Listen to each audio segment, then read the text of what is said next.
It's another smokeless, smoke-filled room because if you looked at the weather this week, it was 50s, 50s, 50s. Friday's supposed to be upper 50s, but because the universe hates me, Thursday is in the 40s and it's too dang cold to be on the deck right now smoking a cigar. So we have yet again a smokeless, smoke-filled room. But I do want to thank everyone who's been with us all the way through. We're almost at our 100th episode of the Smoke-Filled Room.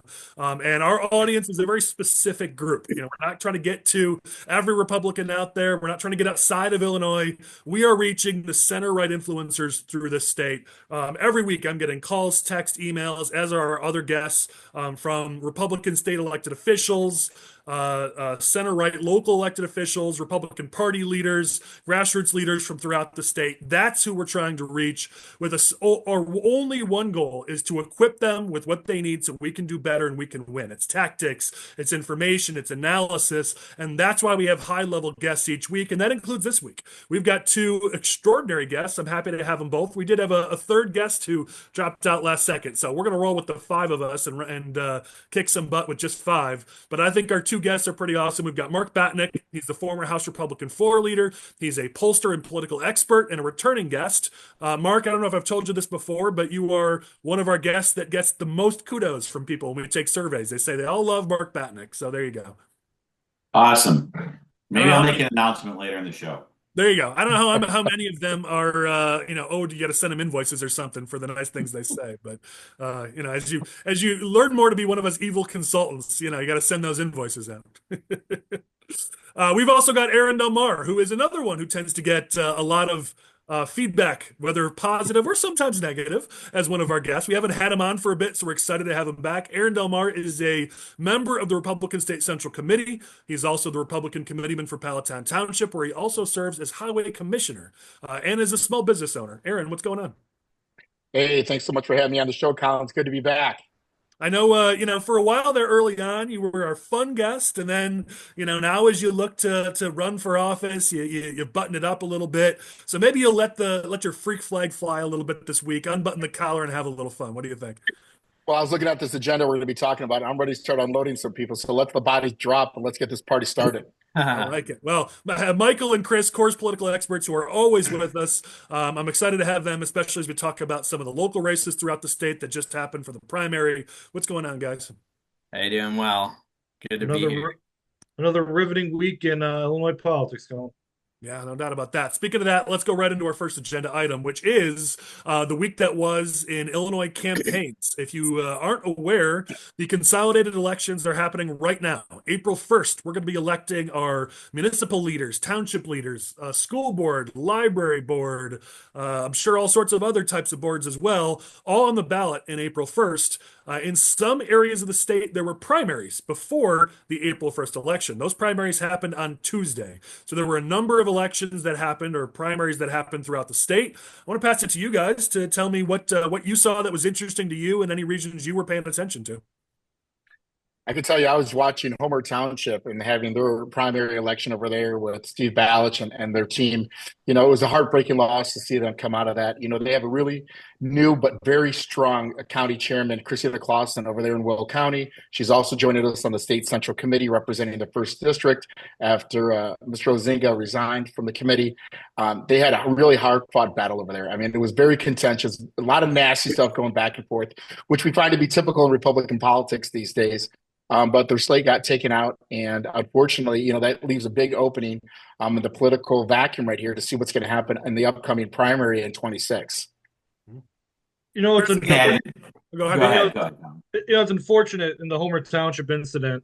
The Homer GOP, the Freedom Caucus slate is what they called it. They had endorsements from Kathy Salvi. They had endorsements from Chrissy, who's the party chairman of Will County. And the opposing slate was endorsed by the Democrats, which you think would be a really big issue. But, Homer Township voters, they went to the polls.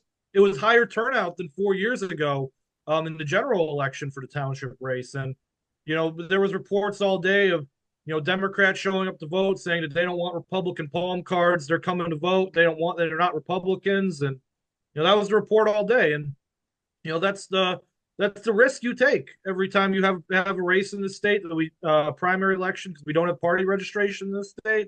It's really unfortunate.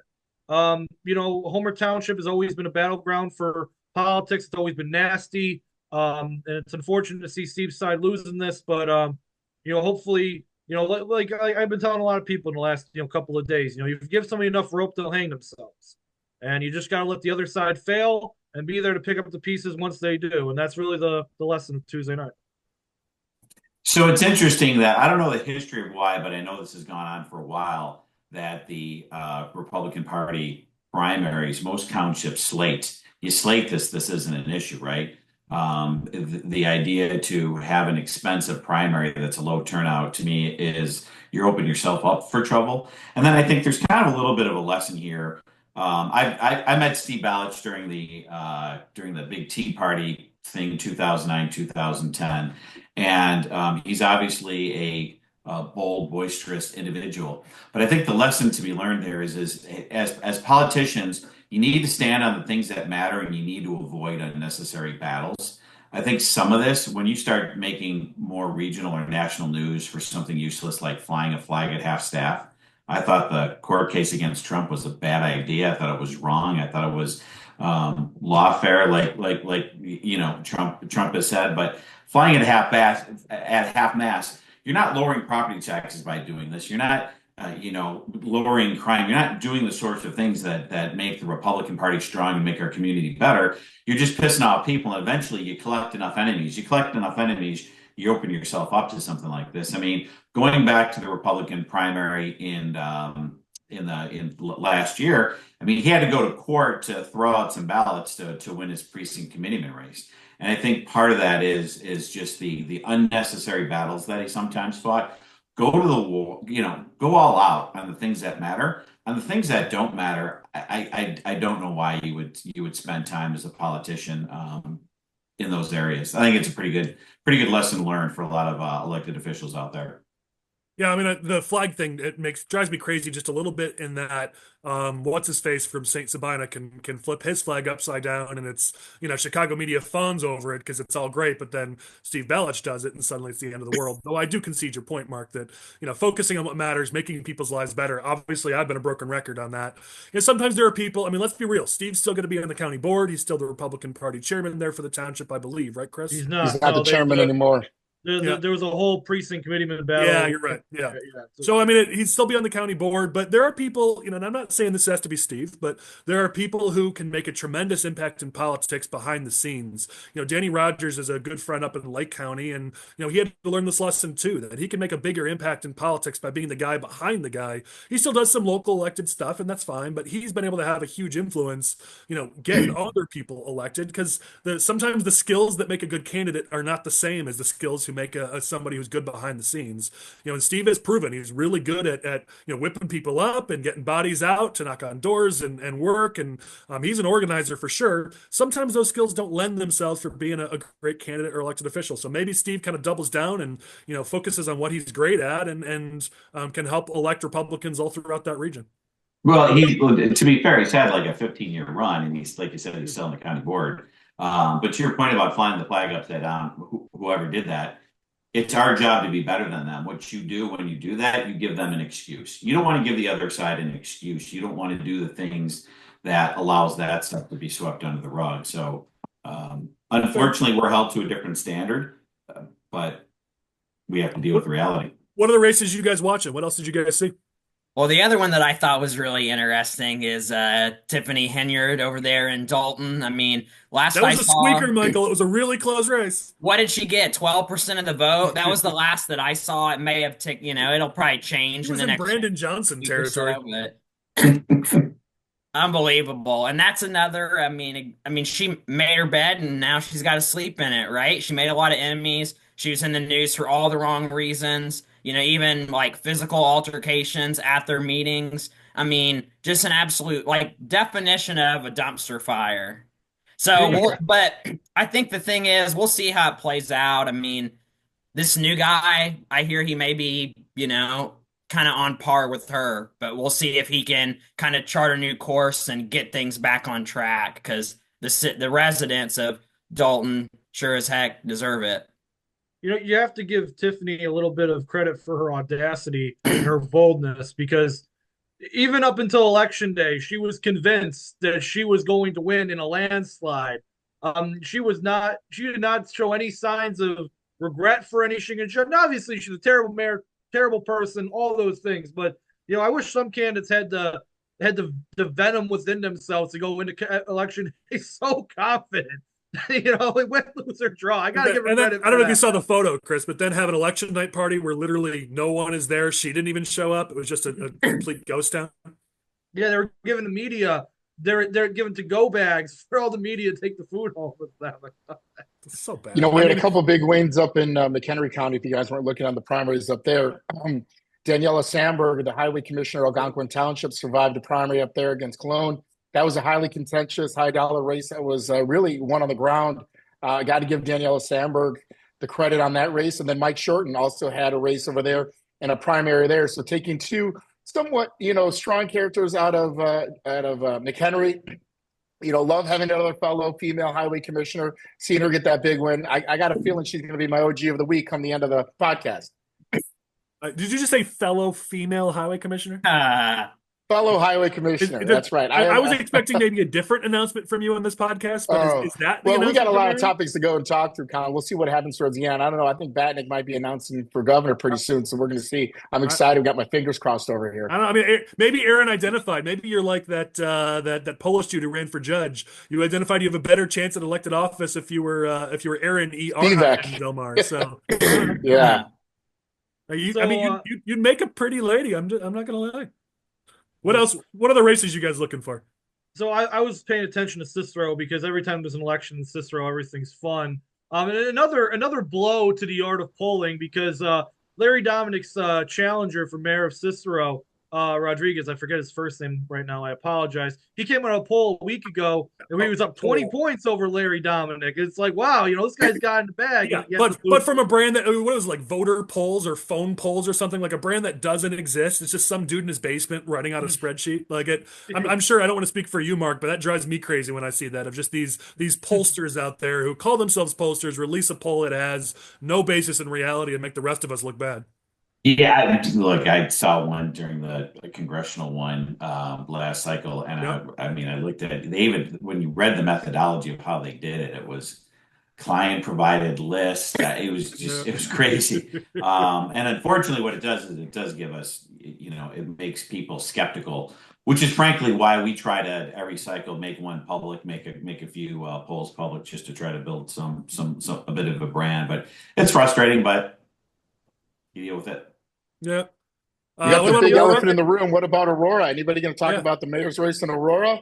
Yeah, I mean, one of the only cities that have 5 counties in there. Richard Irvin barely squeaking by to make it off in the runoff. Everyone thought he was going to get 51% and win it on Tuesday.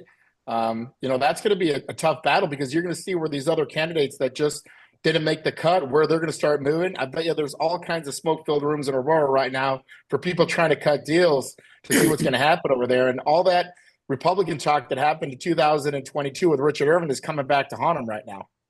Well, and the candidate that he's up against in the runoff, Leish, if I'm saying that properly, I mean, he's a Democrat, he's a union carpenter, and I read a self-described progressive political activist. So you've got to imagine that, whether it's Durbin or anybody else who was involved in trying to take out Richard Irvin here, they're all going to come get behind him. I wouldn't be shocked if Pritzker gets involved here. I mean, if there's anybody who has a more vindictive streak in them than JB Pritzker, I don't know them, and I would imagine he's going to come here to try to yet again cause some problems for Republicans. And I think the Republican Party has to make a decision here. You've got Richard Irvin, who is a fiscal, a center right leader in a major city in the state. Democrats come all out for his opponent. What does the Republican Party do? I mean, too often we take our hands out and say, we don't get involved in local races. Dems don't do that. Dems push their candidates hard. Michael, you noted Lauren Underwood and how all the races she was getting involved with in her district to push progressives in local office. Aurora's a ground zero for this, and I'm betting Democrats are going to come in with everything they have. My question is, will Republicans go in and support the guy who's more center right? It's not what we tend to do, but we got to start playing a better game here in Illinois. I agree we should. I think one of the big issues in that race and all these races is the fact that the permanent vote by mail in a low turnout election really affects these races a lot more.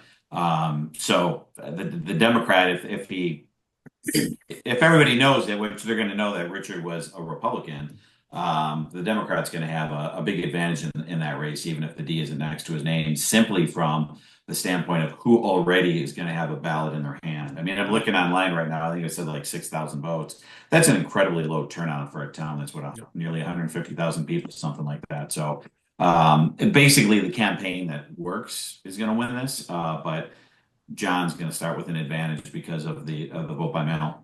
Yeah, well, there's two things I'm going to be really looking for in the data coming out of this election. It's the vote by mail. How much did that impact some of these races, including Chris and Homer Township? How much did that impact? And I want to see the data coming out of Homer of how many crossover votes there were. They made a big deal about Democrats crossing over. That data is not going to be available for a little bit, but I want to see who has a reliable Democratic voting record who then pulled a Republican ballot in that primary. It'll take a few months typically before that data is released, but I'll be interested to know that, and we'll report that as soon as we have it to the people who watch this podcast.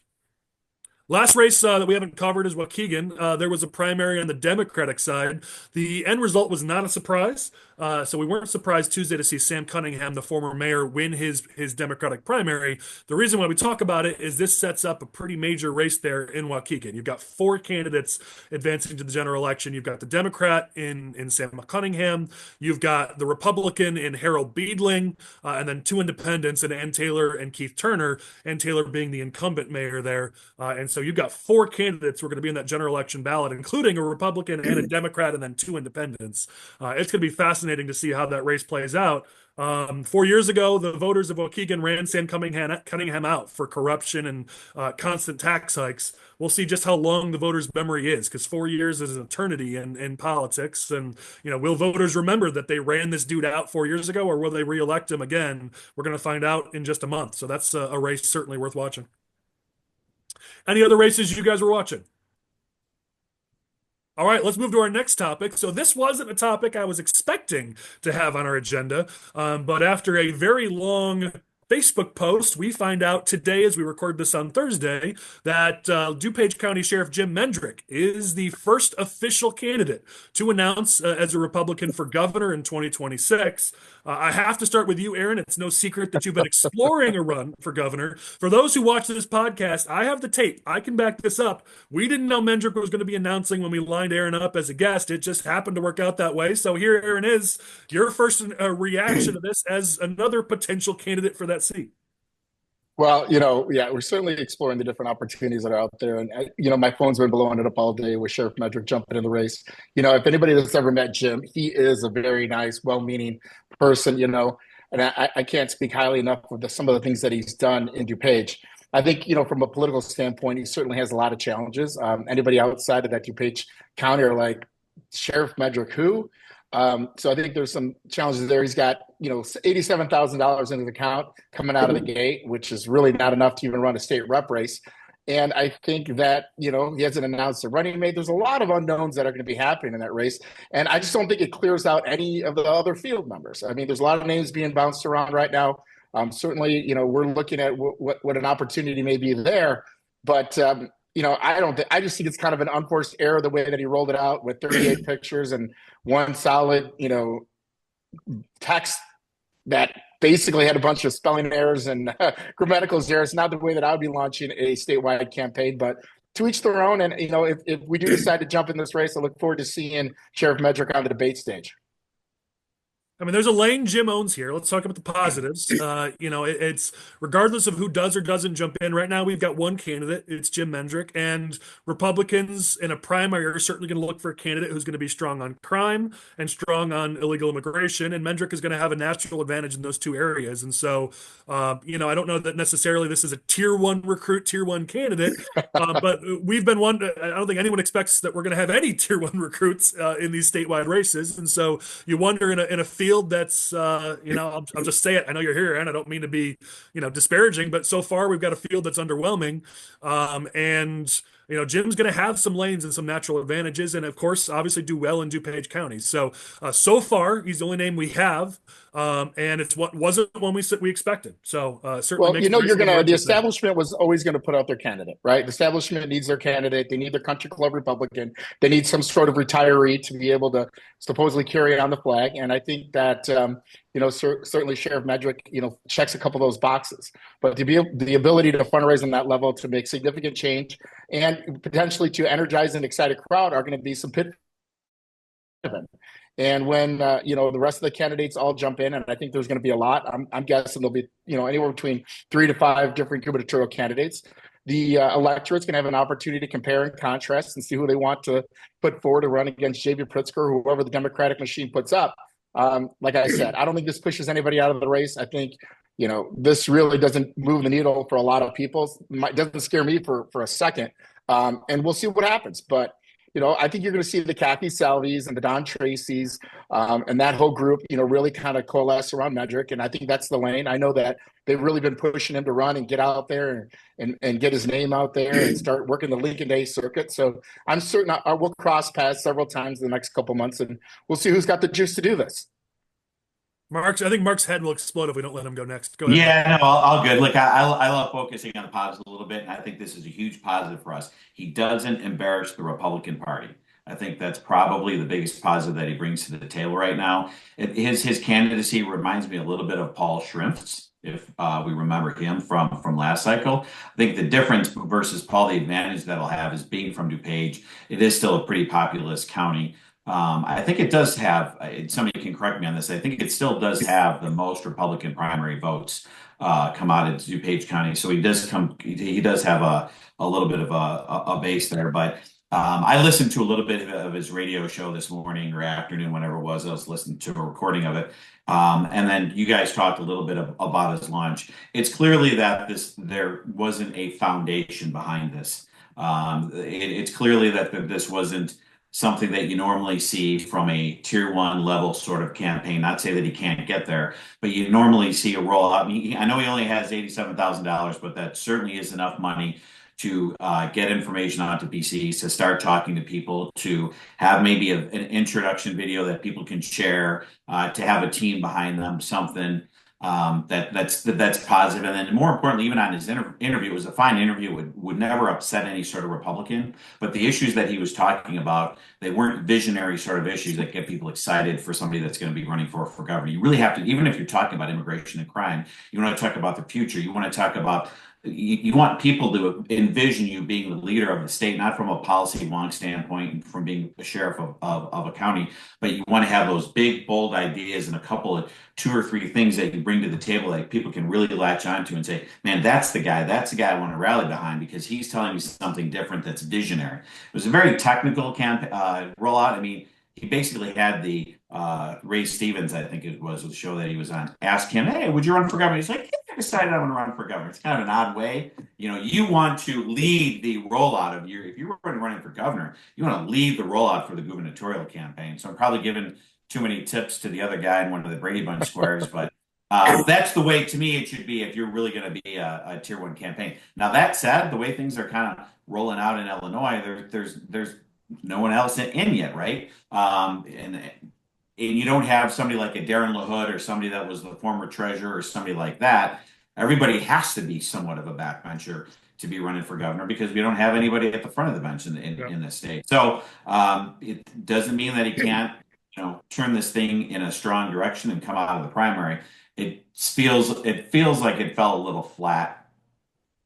Well, as you said, it wasn't even actually a rollout. I mean, it was a way too long Facebook post with like nothing professional behind it. And again, this is kind of part of Jim Mendrick's charm. I mean, understand in DuPage County, part of why he's beloved by many in the county is he's Jim. He does things his way. He's not overly polished, and that works in DuPage County.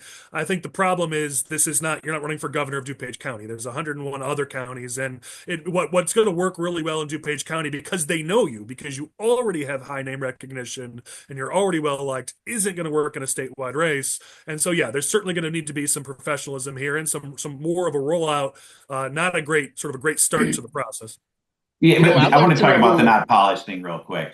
There's a way to be not polished and you're actually polished behind the scenes. Yeah. That was an unpolished, as Yep. opposed to something that's like, hey, this is who I am. You know, Ronner did the Carhartt thing and drove around in his VW bus, right? I mean, there's a way to Dropped be. his G's.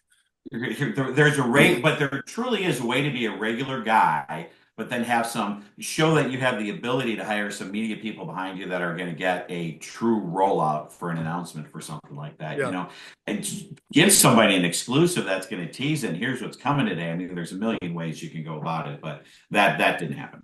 Yeah. You know, the question that I'm going to ask is going to be to Michael Butler. How do you think that Southern Illinois, Central Illinois is going to accept a Collier County sheriff who's, you know, incredibly moderate and anti-Trumper?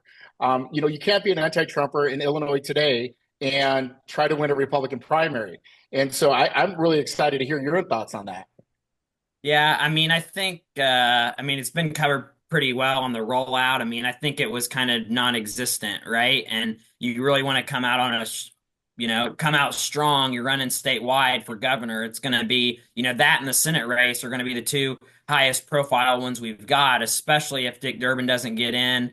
And I think, he's going to have to answer some of those questions because when people were made aware of that, I mean, there's already an Illinois Review article out today about, him backing Ron DeSantis and things like that. So it's not going to be easy. And I think he's starting out on his back foot, instead of chest out. I haven't had a chance. I've been prepping for the podcast. I haven't had a chance to look into any of this stuff.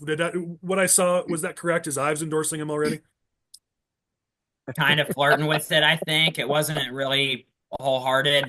But Illinois Review is definitely trying to tie the two together.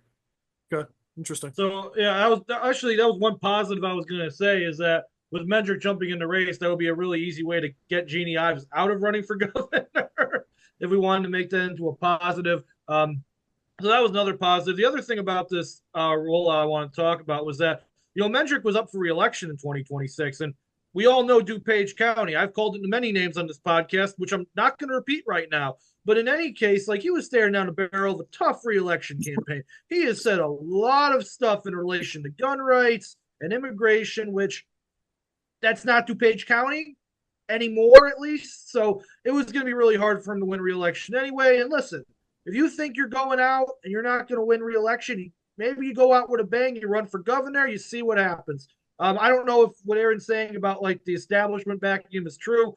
I think but it wouldn't be the worst strategy in the world if the establishment was going to throw their money and their hat behind a single candidate, have them get out first. Because Irvin was the last one to get in last time, if we recall correctly, and he just kind of got scotch taped together. And here's millions of dollars, Richard, have fun.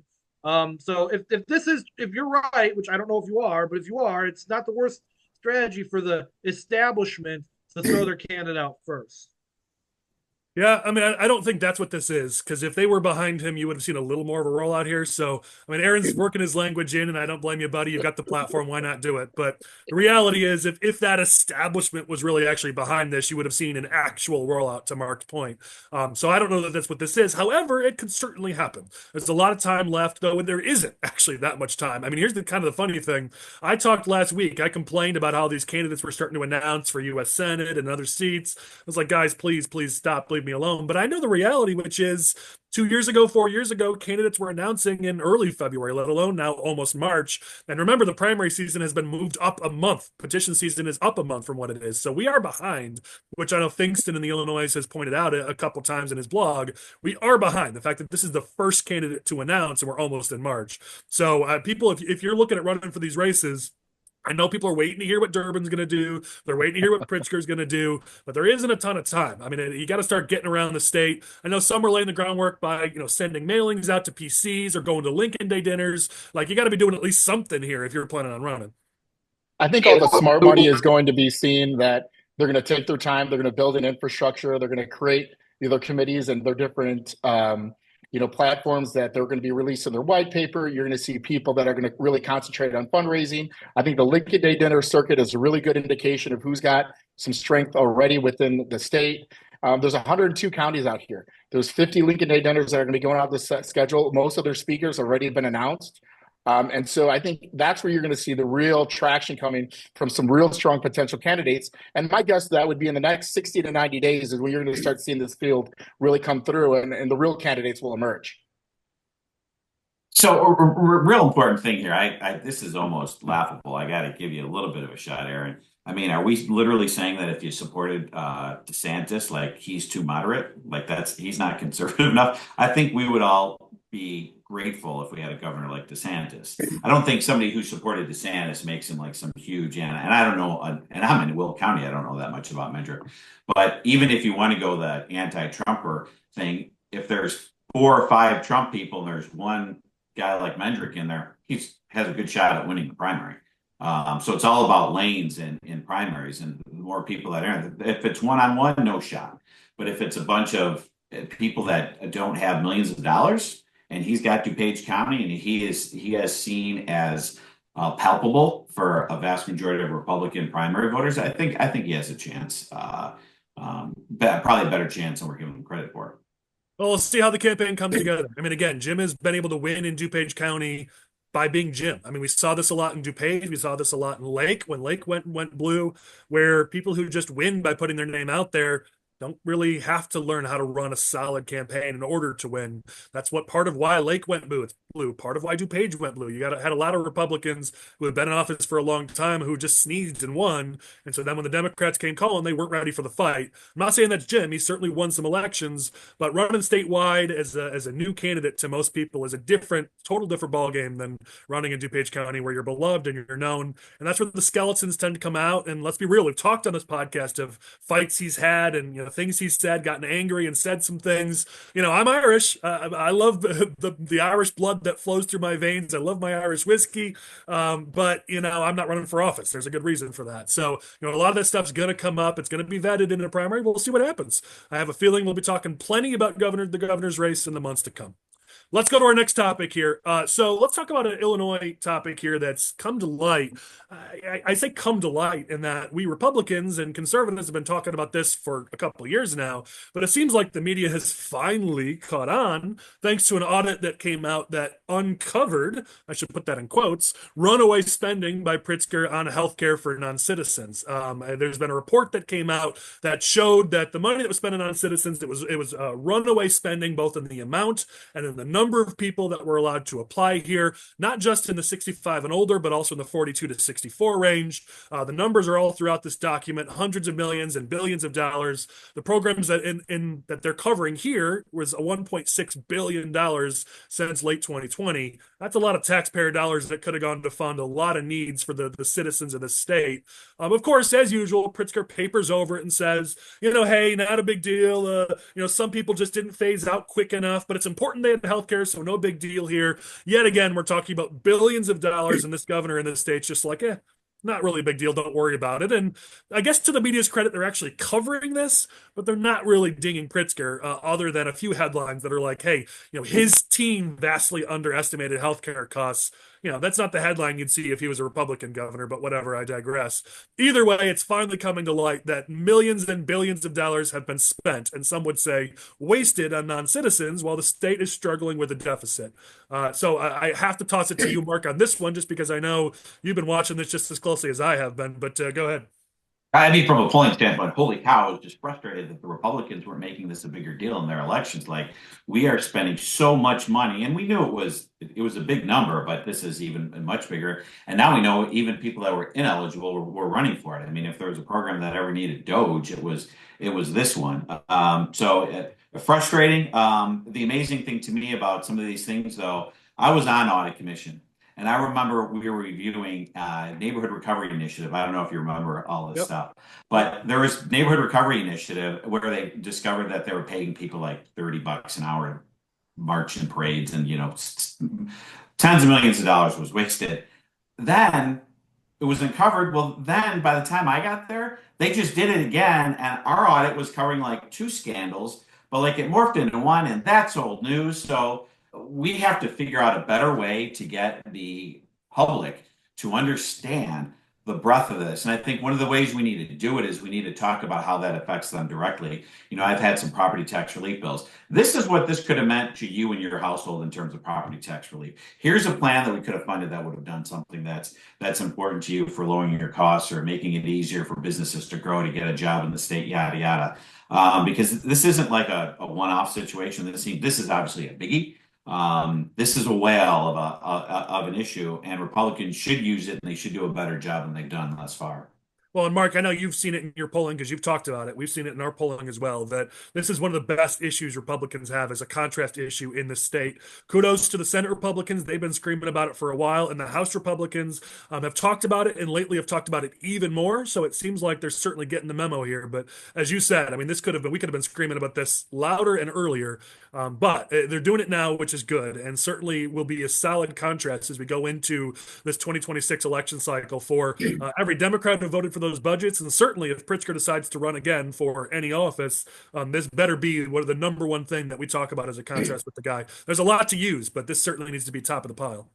Well, I know we kept hearing this like $1 billion number that, oh, we spent $1 billion on healthcare for non-citizens, over the course of the last year or so. Then this audit comes out saying that it was actually 1.6 billion. So, that's 160%, of what we thought it was, which is a big number. And then you've got at least, probably around 6,000 individuals that were probably eligible to get healthcare through the marketplace that were utilizing this program instead.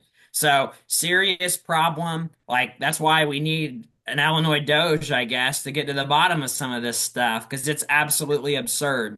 John Cabela was happy to hear you say that, Michael. I mean, when you say 6,000, I think people don't realize how few people were being covered by this program in the first place. 6,000 people being on this who shouldn't have been is a significant percentage of the people who were being covered in the first place. So not only do you have massive cost overruns and underestimated costs, you also have just not even paying attention. I mean, we'll talk about this later in the podcast about this is the story constantly with Pritzker's administration, that it's cost overruns, it's fake numbers just thrown around to make things look like they're balanced. It's administration is not being run well. It's lazy. You talk about 6,000 people who could have been paid by the federal government instead of being paid by state taxpayers at a time when we didn't have the money to do it. And that's as I said, a significant portion of this program in the first place. The biggest challenge here is going back to it is that this is the governor who's proven time and time again that he's not going to put Illinoisans first. Right? We're not talking about, getting health insurance for those that are on the southwest side of Chicago, that are in different areas that are underserved and underperforming. They're talking about giving it to people who just got here. And I think that if I'm anybody in either of those communities, I'm incredibly upset and angry that, all of our needs from the last 5 decades have not been taken care of. And then Governor Pritzker is going to come in here and start, siphoning off our resources and not handling it at a high level. This is just another example of the failed leadership that he's done for the last 8 years and why he's got to be out of office in the next cycle. I thought it was interesting that as soon as Pritzker takes this item out of his budget, now the audit comes out and says, "Hey, this wasn't a good idea, guys." You gotta think it's a little bit funny in that regard, because this is definitely going to add to his case that this is a good idea to take it out. Now, obviously, Pritzker was the one who wanted it in the first place. So you ask yourself, this is what you wanted, buddy. But now you're one of the biggest supporters of taking it out. Got to give him a little bit of credit, of course, but it's definitely going to help his case going to the legislature, as people are going to get worked up over this issue that he'll hopefully be able to bring. Well, hopefully, if you're Pritzker, hopefully you could bring some more people on side with this type of audit. Well, something I found kind of ironic is this all was brought up while Pritzker was doing a press conference announcing the latest round of medical debt relief. And it's fuzzy numbers all over, because the medical debt relief program, if you remember, was supposed to cancel $1 billion in medical debt for people last year. And it turned out it actually did 15% of that roughly. If any of us, you look at, Mark, Aaron, me, we've all run businesses or are running businesses. If you achieve 15% of your goal for a client or for your business, you'd be out out of business. And here is Pritzker saying, we were going to cancel $1 billion, but it was actually 15% of that. And now they come out with another round of this. And there's all sorts of questions about who's having their debt canceled. And there's lots of questions about the program, but it's the same fuzzy numbers we see where it's like, this is going to create, $60 billion of economic value for the community. And then the plant doesn't even ever actually open, or, we just need to give this one taxpayer handout over here to this business and it's going to create 600 jobs. And then we find out that actually that business has been losing billions of dollars. Like, this is just a constant refrain where Pritzker's administration just throw out really sexy numbers, and then those numbers are never ever actually checked. And then a year later, we don't revisit to see if there was any accuracy in the promises that were made. It's just these fuzzy numbers all over again. The other thing I found as we close this out that I found was interesting, Michael has brought up a couple times Sonia Harper's bill, House Bill 1227, the slavery disclosure and redress ordinance, making sure that businesses in Illinois pay reparations for slavery. And I found when she was trying to push this bill in the center square, she had a quote here that I just got to read because it really just speaks to this. It was going to be one of my clowns of the week, but it fits really well here, so I'm pulling it up. Where here's her quote. Because they asked, where are we going to find this money? And she said, the state can do the work necessary to figure out how this is funded. Her quote, we're finding ourselves in new situations every couple of years where one minute we say, we have no money, we're in a deficit, but then we find billions of dollars out of nowhere to fund different programs. So that's her justification for reparations. She doesn't have a plan to fund it. She just said they'll find the money. And this is what we hear constantly out of Pritzker and the Democrats in Springfield. I'm just going to pass my bill. I'm going to put my program through. They'll find the money. It's as if they think that the taxpayers are this never-ending source of free cash for them to spend anytime they want, and they're not called out on it. And so that's why I try to call them on any chance I get, because it's a pervasive belief, a left side of the aisle down in Springfield, that doesn't matter. We'll just find the money. And who's the ones who end up paying when they want to find the money? It's the middle-class, hardworking Americans. It's small business owners. It's family manufacturers. That's who ends up paying when they need to find the money. Well, it just shows you that they're not serious people, right? They come up with these ideas that are going to cost taxpayers, hundreds of thousands of dollars, millions of dollars, in this case, billions of dollars. And, we'll find the money. I mean, imagine if we did that in our households. Yeah, well, and they're getting all over Trump for it. He's got to find the money for his tax cuts, but they don't actually get on Democrats for that. But whatever, I'll digress. All right, let's go to our next topic. This one is we have to go to Batinick on this one. His company did this poll that showed that Brandon Johnson has somehow set an even new record, breaking his own record for the lowest approval rating I've ever seen from an elected official. Mark, take the reins on this one, man. So I'm just going to start with a quote from National Review Online that covered this poll, and it said, Brandon Johnson is now less popular than most communicable diseases. This one just, I don't even know where to go. It's 6.6 approval rating, a minus 73.3. 6.6 approved, 79.9 disapproved, 12.9 or 12.3 undecided. I guess, I'm not surprised that it was low. And something that I really want to point out here is that we were the first group that actually showed Brandon Johnson surging and likely to make the runoff. We cut him early, getting in second or third place, and then we had him in second. We had him making the runoff in the mayoral election. I remember sitting in Vallis's war room or whatever next to Joe Trippi, and he was like, "Oh, Lori Lightfoot's going to make the runoff." I'm like, "We have Brandon Johnson making it easily." So it's not like we're some firm that has a history of dinging Brandon Johnson. We've, I don't even know what to say in terms of trying to look for something that was surprising the poll, other than just how bad Brandon Johnson polls. I'd say the one thing that surprised me is Alexei Janulius's ability to reinvent himself, and the fact that he's already in second place in the mayoral. We have it that he would make the runoff right now. I'm surprised that he was as far ahead of Susana Mendoza as he was. Basically, according to the poll, if the election was today, obviously they're not even running. But he would make it. He would make it with Paul Vallis. And frankly, I think he would have the advantage in the general, just because the rest of the people would be more likely to coalesce around Janulius than they would be around Paul.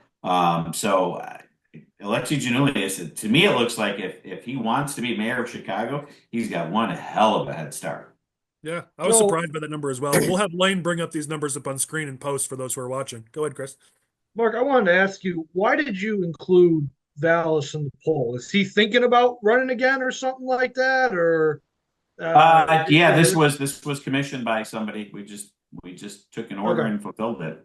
okay, So makes sense. yeah, Because I don't have a good. Yeah, I mean, it was the Urban Center that commissioned it based on your release. So yeah, it's obviously you're going to do the work of the client. Yeah, Right, I okay. never understood why you need to put Bob Fioretti in that poll and see kind of how he was kind of polling in there. I heard that he's been kind of looking at that race. It's something that he's always aspired to. I think he's ran for it twice in the last 8 years. So yeah, I mean, I was shocked to see that not included. I think he has 3 or 4 other races he's looking at running for. Right. I mean, the fact that he's not running for something at this exact moment is, I think, the first time in a decade he isn't running for something. And Don't I'm say just that. poking fun. I like Bob. He's a really good guy. He did good as an alderman in those areas, and I just had to throw that in there. Yeah, having fun is okay. Chris, go ahead with the rest of your thoughts here. Oh no, but the rest of my thought is, can we use this time to talk about how the city of Chicago decided it was a good idea to pay $2 billion on an $830 million loan? Can we do that now, please? I mean, yeah. I think that's the point, right? Why is Brandon Johnson's favorability so low? I mean, he keeps doubling, tripling, quadrupling down on his failed agenda with this thought, his belief that he was elected with a mandate, which the data does not back up. And yet here we are, he's doubling, tripling, quadrupling down with dumb decisions like this $830 million borrowing plan. And, you mentioned that we see that people are showing up to try to contrast themselves with Johnson, saying, heck no, we wouldn't do this. I know it's been noted here that Mendoza tweeted against it. I mean, it's real easy to contrast yourself with Brandon Johnson because he continues to do dumb things that the public is clearly against. And so if you're running in that race, it's not a tough situation to contrast yourself with what he's doing. Well, it's all about Common Core math that they're teaching down at Chicago Public Schools, right? I mean, 2 + 2 = 12. I think that's as a teacher, he probably remembers how to teach that to his students. That's why everybody's been flocking out of Chicago to go to the suburbs so their kids have an opportunity to learn how to read. We read this in the tea leaves 4 years ago when this race was coming on. He was going to be subservient to the Chicago to the Chicago Teachers Union. That was his whole cause. This is the only reason that he's doing it, is trying to protect his base of support there, and he could care less about anybody other people that live in Chicago, except if you're in that teachers union. One of the things I'm actually just kind of picking up right here that is,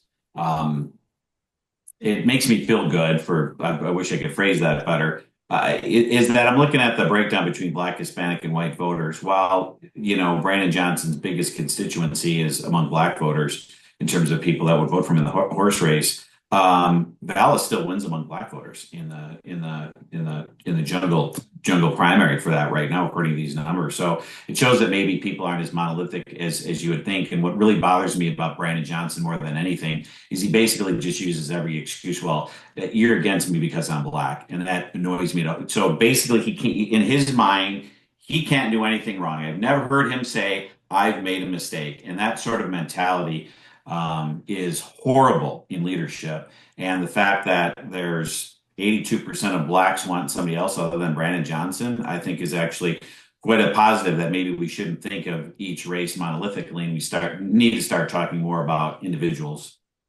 Well, if Johnson would, if Vallis would have been ahead in that 12%. Sorry, I was going to say, if Vallis had more than 10% of the Black vote, he'd be the mayor right now. Right? It took several years of seeing the failed leadership of Brandon Johnson for them to understand that they probably should have gone with Vallis and they wouldn't be in this situation.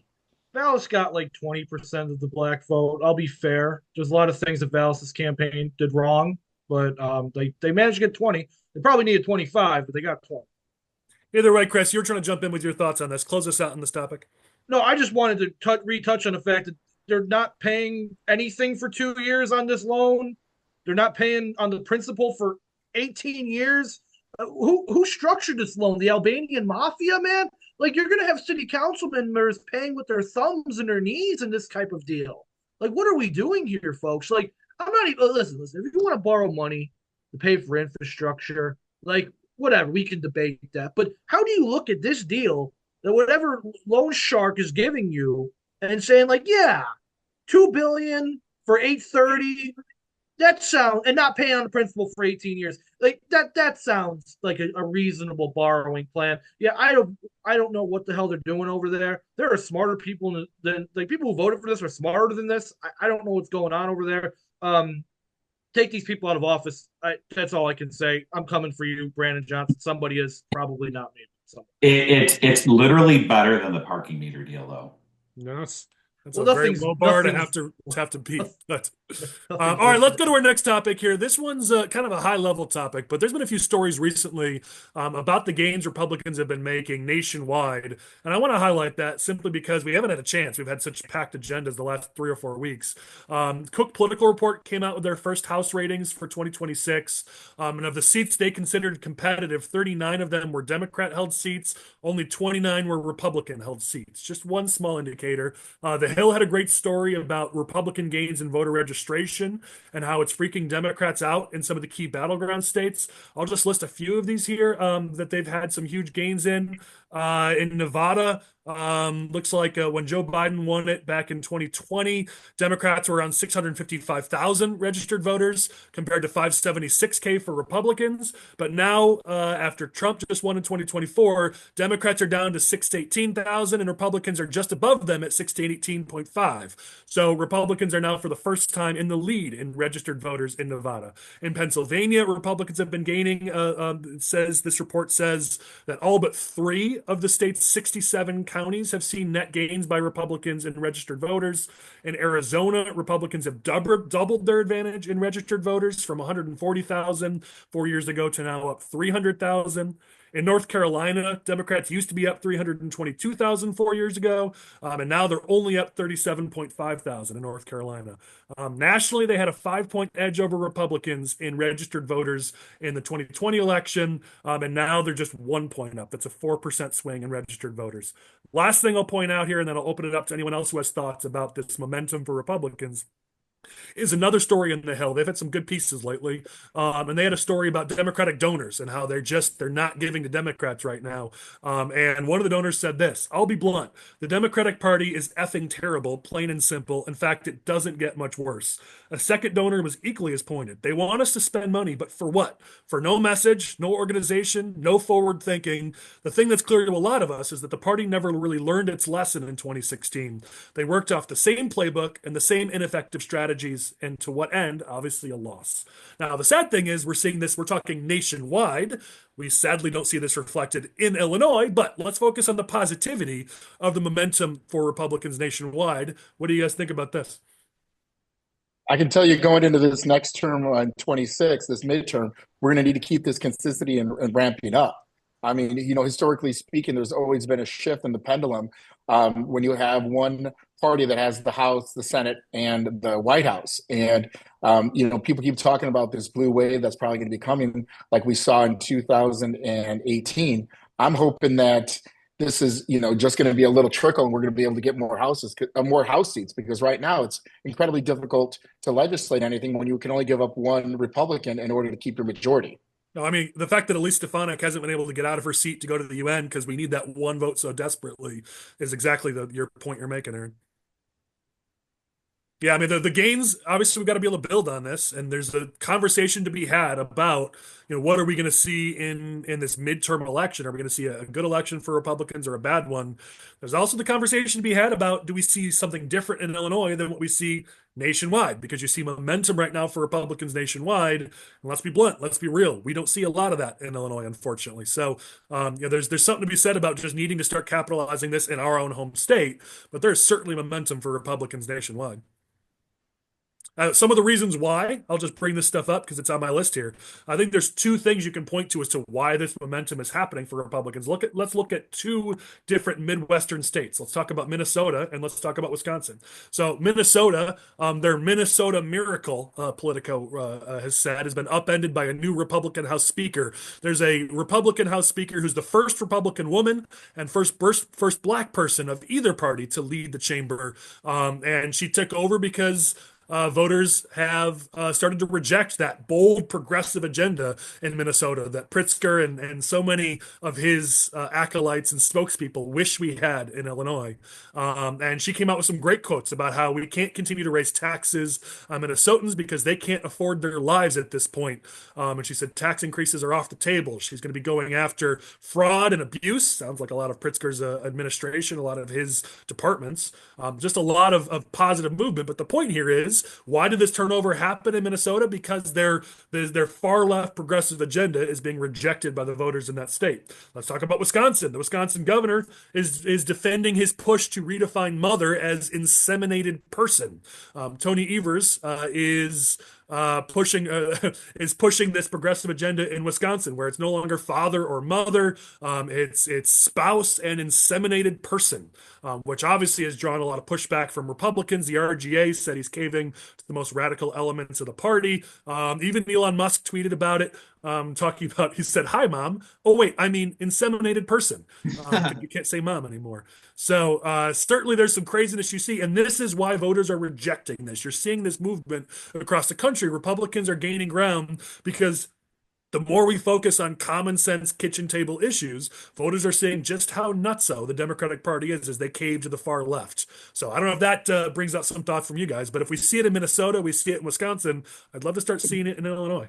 Well, and I think off that, I'm going to go back to what I said earlier in the show about Steve Balch and planting the flag upside down. Like, if you're Tony Evers in Wisconsin, why would you be touching this topic? I mean, it makes absolutely no sense. If you want to touch a topic about more along your core values of, we need to raise, I'm not saying I don't want this, but if he wants to raise taxes because he wants more money for schools or infrastructure, this and that, that's an easier sell to a whole lot more people than it is these little things that are just going to really irritate and upset people. I just think it's an unnecessary, stupid fight. And I'm not really sure if that's the core of what the Democratic Party is, then we are going to have a whole bunch of elections. Yeah.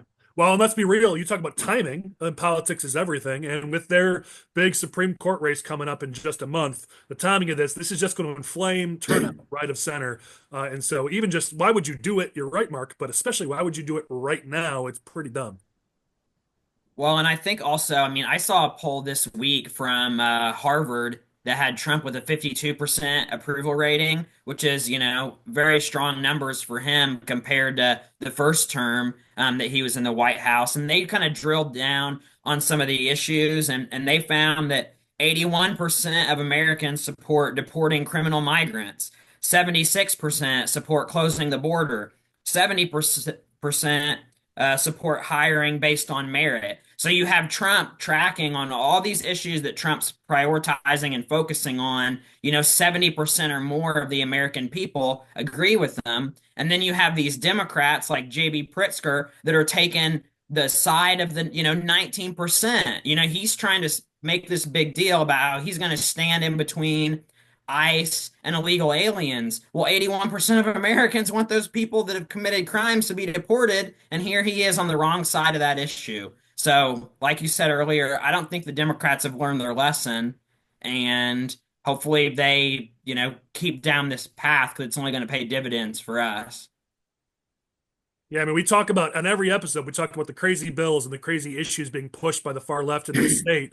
It adds up every week. I think, okay, this is the week that we won't have 5 things to talk about. And then every week, there's 5 more, if not more, crazy bills or crazy things the far left's pushing in the state.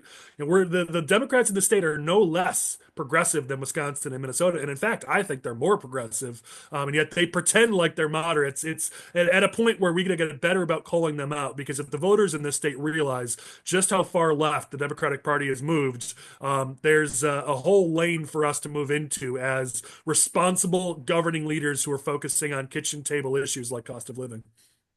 Well, I will say, though, the issue with that in Illinois is you brought up some of the poll numbers for Trump nationally. He ain't polling well here. DuPage doesn't poll well here. We polled it. The only thing that was kind of 50-50 was immigration. Now, we include the city of Chicago in that. So if you look at some of the suburban districts, the rest of the state's probably strongly fits where the rest of the nation does. But things like DuPage and Trump don't play well here. So we have to recognize that we have that handicap.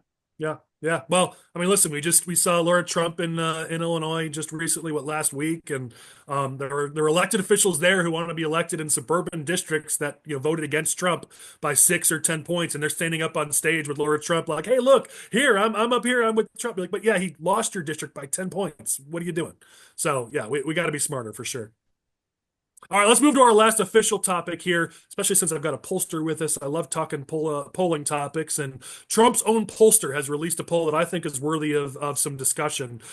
His focus in that poll, Fabrizio's focus, was that personal economic issues, especially the cost of living, like groceries and healthcare, are top of mind for voters. What they did is they tested voters in the most competitive congressional districts, and there's a couple things I want to highlight. If you guys have other stuff you noticed that you want to highlight, certainly feel free. But I'll have Lane bring these two up on screen. The first one I want to talk about is they asked this question: how worried are you about your ability to afford blank?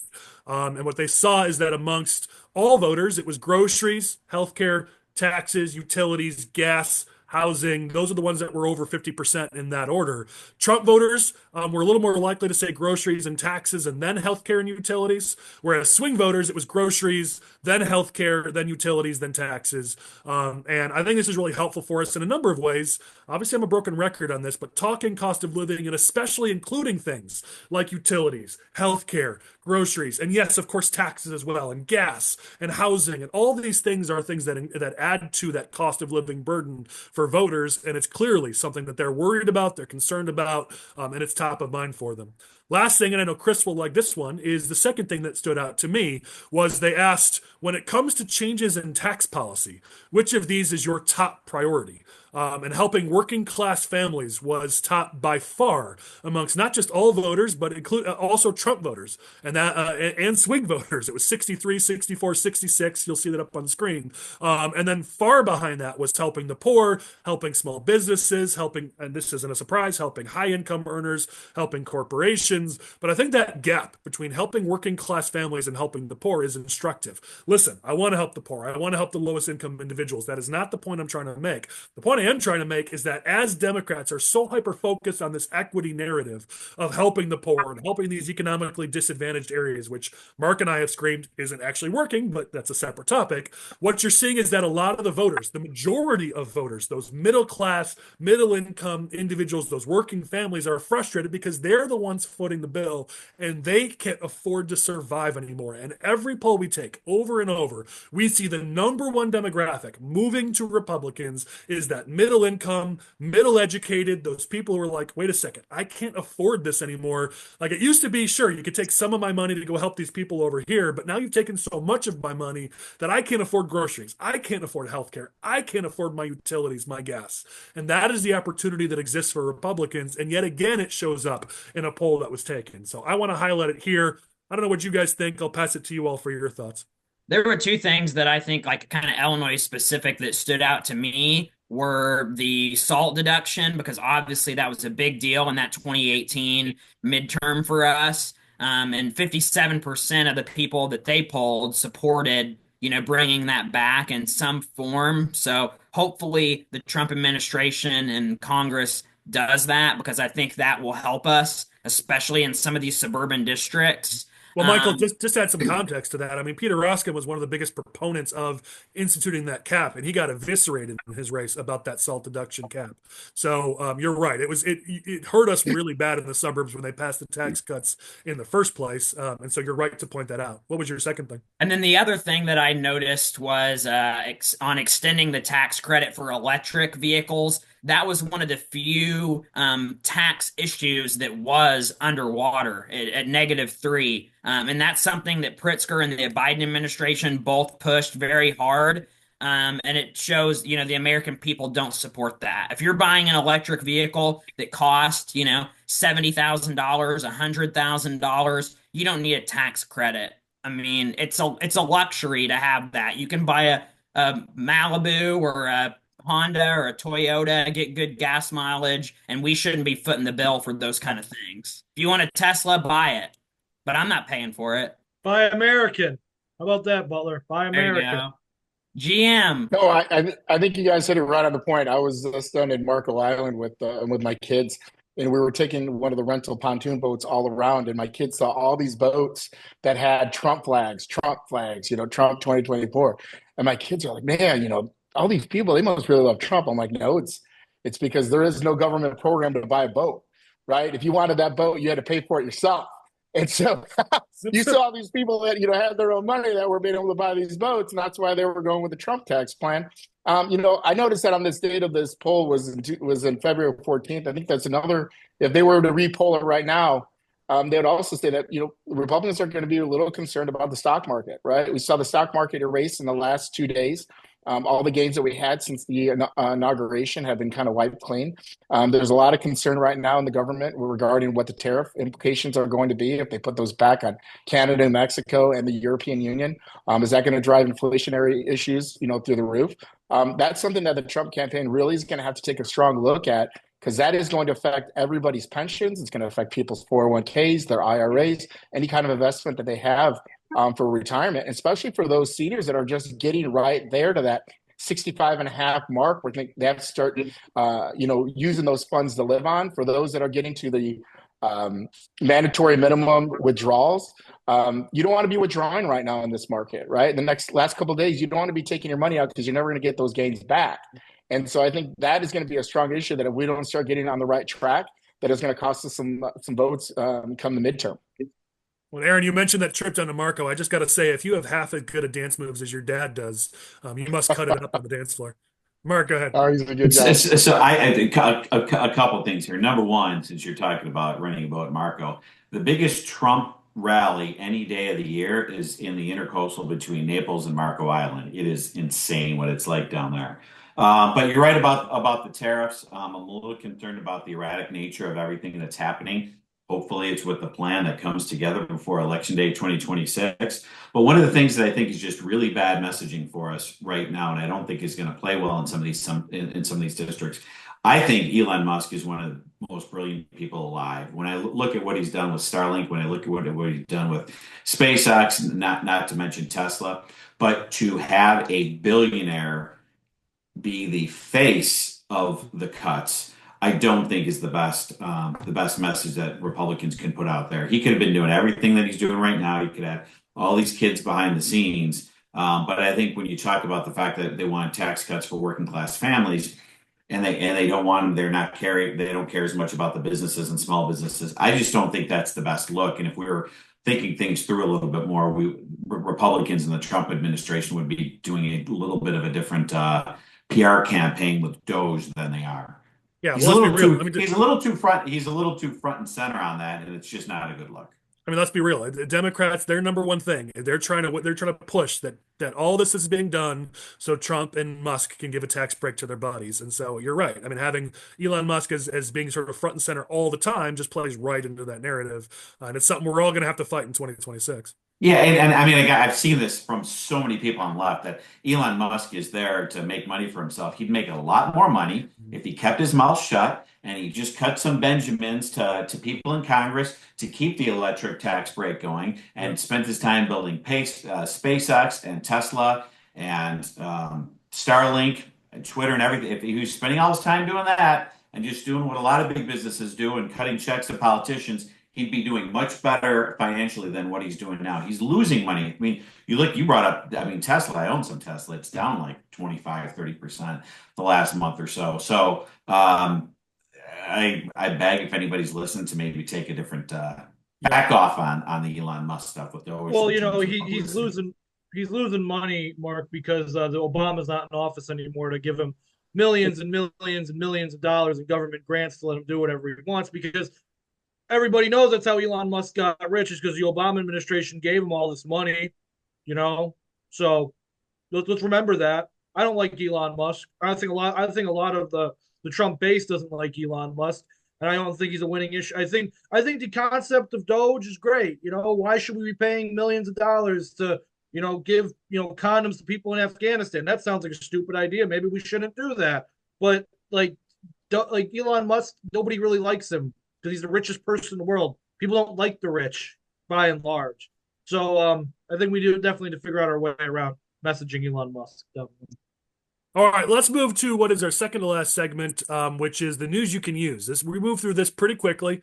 This is to help equip our audience with especially progressive bills or crazy things that Democrats in Illinois are doing or saying. So you can highlight this in your campaigns, in your organizations, in your fundraising appeals. So I give the details, and any of our guests who are on who'd like to share some thoughts quickly can do so. But we'll go through these pretty quickly. First one here is House Bill 1398. This is Maura Hirschauer. She's a West Chicago Democrat. This bill's kind of nuts. It would require pediatricians to ask children if their parents have guns and if they are properly stored. Listen, no matter where you stand on guns and who should have them, who should not, we shouldn't be making kids tattletale on their parents at the doctor's office. This is taking it 17 steps too far. So, any quick thoughts on the craziness of this bill? It just Yeah, my shows kids would be ratting me out. somebody else is talking. Go ahead. No, I was just going to say my kids would be ratting me out because I'm armed to the teeth. But yeah, I think it just shows the difference in dynamics between North and South. I mean, no doctor down here is gonna be asking that, and if they are, it's gonna be because they want to talk about the guns that they have too. So It's a big state, that's for sure. All right, next one here. So a couple Chicago Democrats have filed bills to basically repeal what's called BDS, or this is a bill that was passed back in 2015 that would punish companies that participated in the boycott, divestment, and sanctions movement. The idea was here that the state's pension systems would not invest in those companies that were boycotting Israel. However, bills have now been filed. House Bill 2723, Senate Bill 2462. This is Abdel Nasser Rashid, I think I got that, and Mike Porfirio, who have filed these bills, which would repeal them so we could allow now the state to invest in those companies that are boycotting Israel. I have to imagine this wouldn't play too well in some of the more Jewish areas of the state. Well, I had somebody when this bill got filed a couple of weeks ago. One of my friends, he works for the Israeli American Coalition, and they do a lot of lobbying and trying to get some of these bills defeated. And he reached out to me, and we were kind of looking into it. And I thought it was hilarious that this bill, one of these bills at least, got assigned to a committee that Robin Gable is chair of, which her district she's Jewish. Her district has a very high Jewish population, and she's made multiple trips over to Israel, as an elected official. So good luck to these anti-Semitic idiots that filed this bill, because it's not going anywhere. So, what infuriated me about the governor's speech and mentioning the Nazis and Hitler is that he did it in a roundabout way. He should have been talking about his own party. If there's any anti-Semitism in that chamber, it's from the Democrats, not from the Republicans. These bills are examples of that. 100%, I agree. Next bill, let's talk about, well, it's two, but same deal here. It's House Bill 3758 and Senate Bill 2497. This is Bill Cunningham and Marcus Evans who have filed these. So the reason why I'm pointing this one out is if you look at the flowery language of the press releases that have been picked up by various media outlets, it's all about how these bills are going to improve our grid, remove barriers, build clean energy, get more batteries, and store some of that excess solar and wind power. And they've all just sort of run with this where he says it's going to save consumers $2.4 billion. But if you actually read the bill, it specifically talks about letting those energy companies apply a tariff to their bills to cover the cost of this. So these bills are going to directly raise your energy bills to pay for this, and yet they're letting him get away with the spin of how it's going to save $2.4 billion over 20 years, and how this is the cheapest energy around, but it's actually going to be paid by consumers to make it happen. And so it's the hypocrisy of the left who want to say how this clean energy is so much cheaper, but in reality it's raising energy rates constantly, and yet nobody calls them out on it. And so, yet again, we talk cost of living. This is another bill by Democrats that's going to raise cost of living and raise energy costs, and Republicans need to be talking about it, because between CEJA and everything else that Democrats have pushed in the state, energy costs are through the roof for working families, for small businesses, for manufacturers, and that is part of the cost of living, cost of doing business equation that we need to be talking more about. Okay. Aren't people going to jail over energy bills? Just saying. I might have been there for part of that. This is You just lived it. it? It's typical spin. I mean, you see it. So they'll do something like this that'll raise the cost, and they'll have some program that'll subsidize it and say, "Well, we're giving you this to lower the cost that we raised. We raised it $2, but we give you $1 to lower it." It doesn't surprise me. This next one's a little tongue in cheek, but you're going to understand why in a second. It's Senate Bill 1740. Three senators, Democratic senators, Mary Edley Allen, Capel, and Holmes are the ones who are pushing this. It's a massive bill. All right, if you try to pull this up, I mean, my computer froze trying to load it. It's 67,000 words. It amends or creates 130 different state statutes. It's all about reorganizing state mandates on education, which on its face actually sounds kind of good. Here's why I'm highlighting this bill, because this is the BS that Democrats have done to us all the time. You have this massive, massive bill, and then one little line in there can be taken out of context to make Republicans look bad. And then based on how we do or don't vote, it's on a mail piece, it's on TV ads, and guess what? In Senate Bill 1740, there is one of those little lines that would make anyone who votes for this look bad. There's one provision that would remove the minimum hour requirements for training on concussions and on issues related to domestic and sexual violence among school officials. That one line, their idea here is let's remove the minimum. They can still do it. Let's remove the minimum, but that doesn't matter. What it reads on a press release, on a mail piece, on a TV ad would simply be that so-and-so Democrat wants to remove the minimum training requirements for our school officials on sexual violence and domestic violence. If a Republican were to vote for this bill or propose this bill, that's how Democrats would ding us in a TV ad and say, you know what, it's time we start playing that same game in return. The overall bill, the concept of it actually sounds kind of decent. But if they're going to keep pulling out one line out of the budget, this massive, massive budget bill, and they'll pull one line out to make us look bad, we need to start doing it to them. And that one line in this bill is an awful line that wouldn't play in a TV ad. So Republicans should be paying attention. All right, last one here. House Bill 1283. If you'll recall, a week or two ago, we talked about how there was a bill being pushed in Springfield that would let every county in Illinois impose a gas tax. Well, now there's a bill in Springfield that would let every municipality also impose their own gas tax. Ironically enough, this seems to have gained some momentum with IMF looks like they're backing it. There's a couple other associations that look like they're backing it. I'm kind of surprised. Either way, though, if you're a Republican, you're a conservative, and you're highlighting some of these cost of living increases that Democrats keep pushing, this is a bill sponsored by a Democrat that would add yet another gas tax for people who are already struggling to afford gas prices in Illinois. All right, that was the last bill. Now let's talk about quickly this audit of IDNR. Thank you, Michael Butler, for flagging this because no media have covered this. I haven't seen it anywhere, but Butler flagged it. The U.S. Department of the Interior, Office of the Inspector General, just a couple weeks ago, came out with a report that found that in Pritzker's IDNR, there are significant financial mismanagement and internal control deficiencies. This is based off of a report that they've done, an audit that they've done. We don't have a lot of time, so I'm not going to dig into everything here. Maybe Elaine could bring up a link to it, or I don't know, we can put a link to it in our comment section of the post here. But showing significant problems in yet another Pritzker-run agency. And if you'll remember, there was a report done by the state, an audit that was done in Illinois back in 2023 that the Center Square covered, showing 37 different findings of problems, including a lack of care for artifacts, problems with service providers, problems with finances. This is a constant problem, and it has been happening for years here in Illinois. And before Pritzker likes to say this is all Rauner's fault, let me just point out that it was specifically called out that a decision made at the end of Pritzker's first year in office is what led to a lot of these problems. So before he says it's Rauner and it all happened before us, this audit by the federal government, the OIG and the federal level, found that it was under Pritzker's administration that these problems have happened. Well, and they gave him a specific list of recommendations of these are the things that the state of IDNR needs to address. And they have, I think, until June or July to report back on some of these recommendations and what they have done. And if they don't get their act together, some of this funding is going to be on the line because these are all federal grants that they were receiving. And well, they they pointed out in this oversight. They pointed out in this audit how a lot of money was spent that wasn't tracked at all.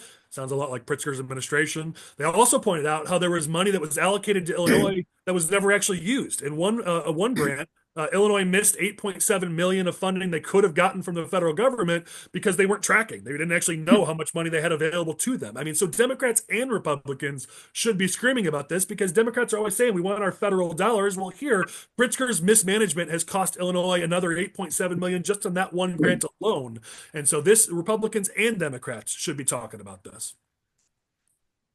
All right, last thing here. So this is just a quick thing you just have to make sure people are aware of. As people talk about the budget and how Pritzker wants to take 170 million that's supposed to go into the road fund, he wants to shift it over to cover part of his massive budget deficit. There's just one thing that I haven't heard covered that I want it to be known.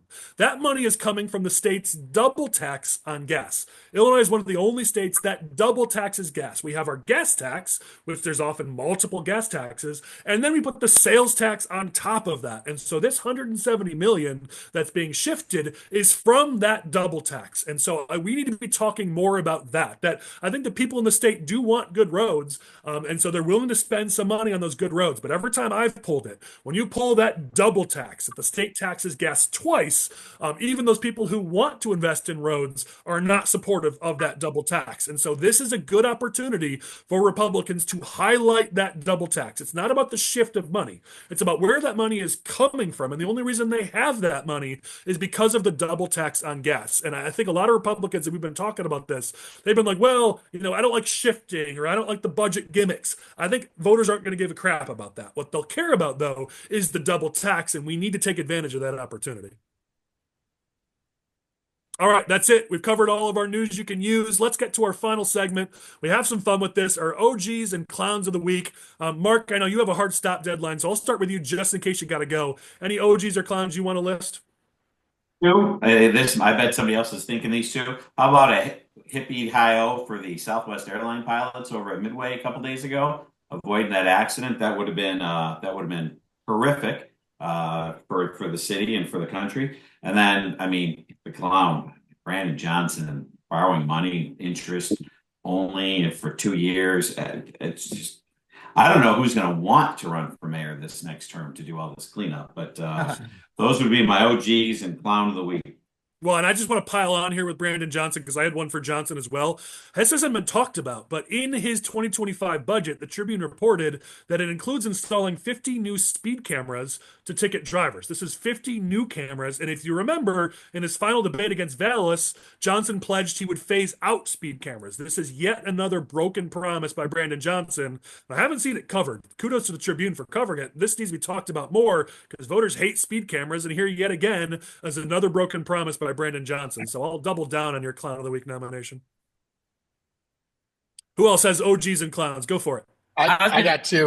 Here we go. The OG of the week, I talked about earlier, Daniela Sandberg in Algonquin Township, one of the only female highway commissioners in Illinois. She had a highly contested, ground out fight out there. So she's my OG of the week. For my clown, got to go with Tiffany Hayward down there in Dolton. She earned those stripes, baby. Adios, don't let the door smack you on the rear end on your way out. Because we have a brand new jail cell that's going to be ready for you in a time really close to the next couple of months when she gets indicted on those charges. So she's going to be going from, Dolton champ to Dolton chump and right into some iron bars. Well played. Super Mayor is no longer super, that's for sure. Who else? What else you guys got? I had two clowns. Let me do these two clowns real quick. So my first one, Sean Casten. Apparently he's got too much time on his hands because he's sitting on Twitter fighting with people. Just so silly. And he's hanging out with Jim Dodge. Like, who does that? That's also clown worthy. But my other hold on, you got to give the full context to that. So Sean Casten, the biggest Twitter troll around and yet also member of Congress, try to connect those dots, went after Kevin Coyne, the Republican chairman of DuPage County, because he misspelled Nikki Conforti's name, and Sean Casten decided that was worthy of his time, worthy of a U.S. congressman's time, to go on Twitter and correct Coyne's the spelling that Coyne used and attack him for it. I mean, this is how petty Sean Casten is, and the dude should not be a member of Congress. All right, go ahead, Michael. And my second clown of the week is Jake Tapper from CNN, because whenever we were talking about Biden's cognitive decline and whether or not he should run for a second term, Jake Tapper was on the air arguing with people and defending Joe Biden. Well, now, lo and behold, he's announced that he's releasing a book in the next month or so about the cover up of Joe Biden's cognitive decline. So I'm really hoping that there's one chapter dedicated to himself and how he was part of the cover up. And if not, that book will make for great toilet paper. Yeah, I mean, you know it's going to be a total cover up for his cover up of the situation. Well, Chris, go ahead. I have an OG of the week. My OG of the week is Cicero Town Supervisor Joe Varuso, who got reelected at the ripe old age of 94. He has been working for the town of Cicero since 1949, and he just got reelected town supervisor. And in Cicero, the way the town system of government works, that basically means he's town manager. He's like the city manager of Cicero in that position. So that's really cool that you could be 94 years old and Cicero and the Larry Dominic team is so powerful they can get a non-Gentarian reelected town supervisor. So Joe Varuso, OG of the week. There you go. Literally. I'll give mine real quickly. I don't have a ton this week. First, I want to start here. Dan McConkey, his wife Melinda McConkey, passed away. We kind of hinted that he was dealing with this in the recent times, and this one it hits extra for me. This is not about me. Let me make that clear. But just the story that Dan shared about his wife and how that she had health troubles that plagued her since Chernobyl. I mean, that's crazy. I had no idea that that was the cause of the issues she's faced, and how in the first year of their marriage they had to spend a lot of time in the hospital and deal with a lot of problems. For those who don't know my story, my wife and I, she got cancer in the first year of our marriage, and we spent a significant amount of time in hospitals and doctors' offices. I ran a whole election, spent 17 days running elections, going up to election day in the hospital. So to Dan McConkey, we are all, our hearts and our thoughts and our hearts are with you and your family at this. No one should have to go through that. So we're with you on that, man, and we're so sorry you're going through that. Also, sort of on a similar trend there, we got to say Jim Edgar got diagnosed with cancer. And as I always say, whenever anybody's impacted by cancer, cancer sucks. Go kick its ass, Jim Edgar, and we'll celebrate you as an OG when you do. My last one here is kind of interesting for OGs. I read a study this week that millennial dads are spending 3 times as much time with their kids than previous generations. And that's it. That's it. That's my OG. That is so cool because real men spend time at being good dads. They're good husbands. They spend time with the family. And I love this. There's some stats in here. We're running late in time. I'll just give a couple of these here. But 3 times as much time with their children as their fathers did back in 1965.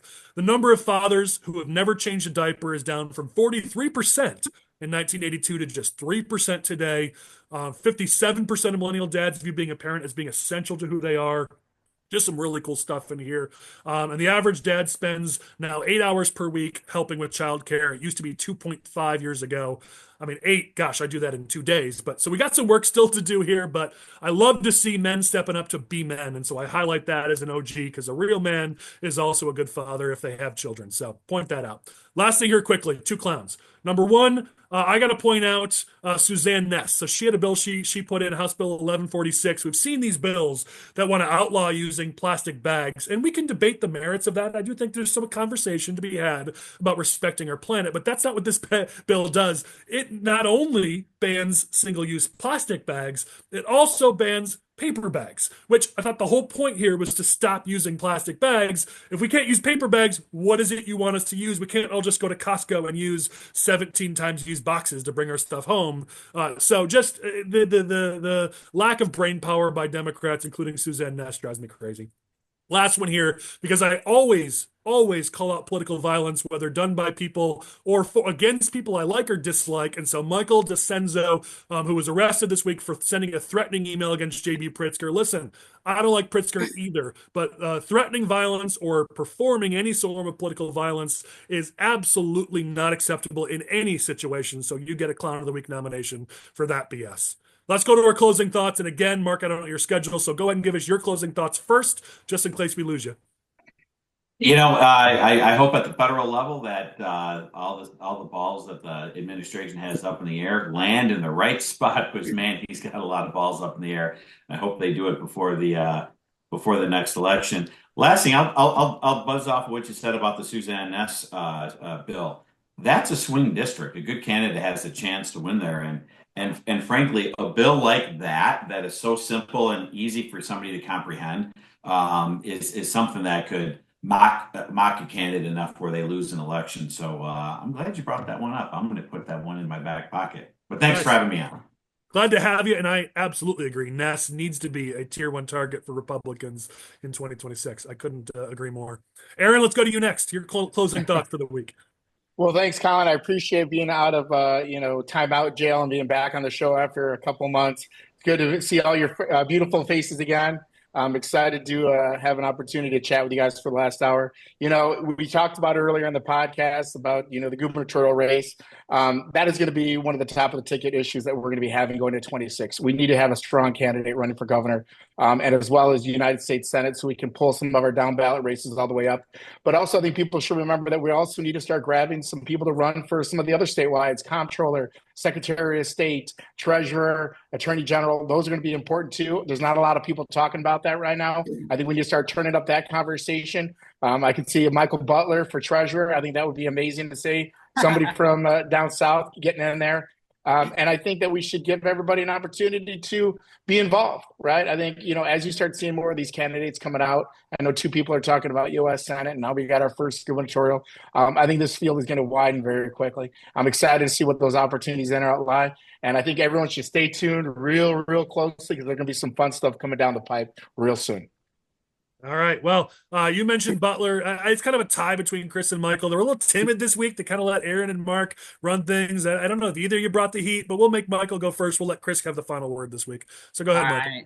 Well, if they ban these grocery bags like she's trying to do, then what am I going to use for the trash can in my bathroom? Because that's what we use them for. Trash bags, Mike. No, you just use those. They're perfect size. That's They're right. perfect. You've I'm never trying to been save the bored a day in your planet life, down here. Collin. What are you doing? Buying these little tiny garbage bags?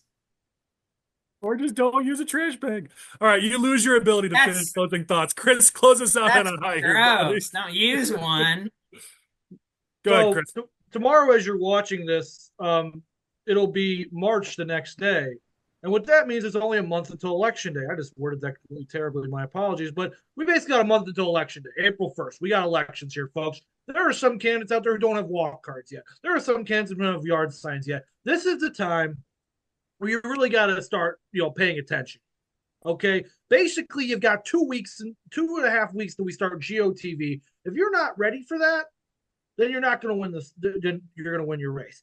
Get out there, knock on your doors, raise the last bit of cash you need to win your races, and really hunker down here, folks. Because after April 1st, we're going to breathe a little bit. But then we're right back into it after that. So finish strong. Got a month.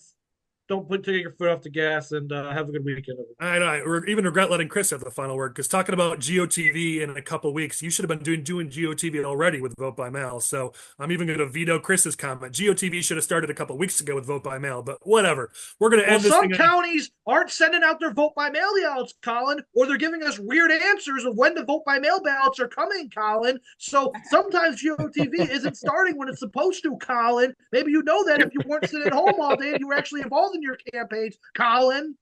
Speaking of sitting at home, when this episode's released on he's Friday, not emotional at all, man. I'm going to be sitting on the deck having a cigar on Friday while you all watch this episode. So thank you to our guests. Thank you to everybody being on this, and our producer, Lane Davis. We will have lots to talk about in the coming weeks, so come back next week. In the meantime, enjoy the weather. Here's hoping spring's on its way. We'll talk to you guys soon.